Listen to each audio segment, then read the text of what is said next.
কি করছো? আমি সাইকেল চালাচ্ছি সাইকেল চালাচ্ছি। তুমি কি করছো?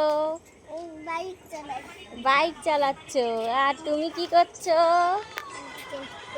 হ্যাঁ, চেন ঠিক করছো। চেন খুলে গেছে।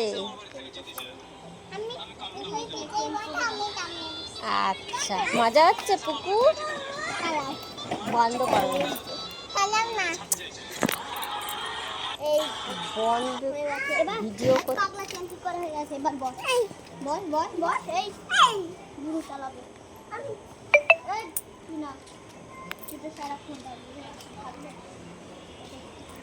প্যাডেল কর, এইভাবে প্যাডেল কর, প্যাডেল চেন ঠিক করতে হবে। দেখিস দেখি পড়ে যাবে, পড়ে যাবে। তুমি পিঠের মতো, আমি টামে বসছি। এবার এইভাবে ধরে